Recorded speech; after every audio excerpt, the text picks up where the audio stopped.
One San Antonio family is devastated after their loved one died at the Bexar County jail this week, and their story, which we brought to you, really hit close to home for so many people across our city.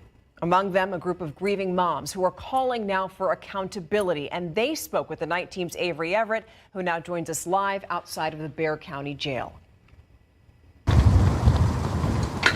The family of that 33-year-old man who died inside the Bexar County jail earlier this week is still mourning. We first shared the story of Dimitri Lira on Monday. On Wednesday, we spoke to his family for the first time. And after that story aired, a group of women reached out to me with very similar experiences. Tonight, we share their push for change as they grieve the loss of their own children. When you lose your child, the first thing you wonder is, what am I going to do now? Well, this is what we're doing now.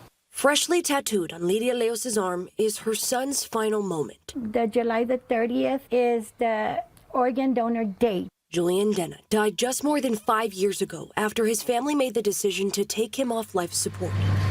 Days before, his family says he overdosed from meth after being booked in the Bexar County jail. Julian was a grown man, and he made a decision that cost him his life. But he made it in a facility that should have protected what he did. The most recent death inside the Bexar County jail was this past Monday. 33-year-old Dimitri Lira died after what the sheriff's office called a medical episode. After Dimitri's death, we reached out to the Bexar County Sheriff's Office to learn more about what medical care looks like inside of jail. A spokesperson for BCSO told us that while it handles the safety of inmates, it contracts University Health for medical treatment.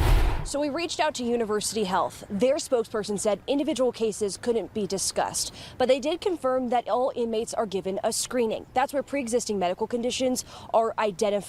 At that point, their providers come up with a treatment plan. Lydia reached out to us after we reported Dimitri's death. When you saw Dimitri's story, It broke me because I need closure.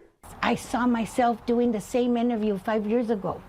Almost 5 years to the day. That's why she's working with other moms. Magdalena Martinez lost her son, Juan Mendoza, in 2022. He was shot and killed on South General McMullen, and his case was never solved. I need to be here to get justice for my son. And your stories are all different, but there is that underlying connection. We are grieving parents. How they lost their loved ones doesn't matter. That's why we're showing up, and we will not stop. They say their loss is felt the same, and they can still fight together for statewide accountability and systematic change.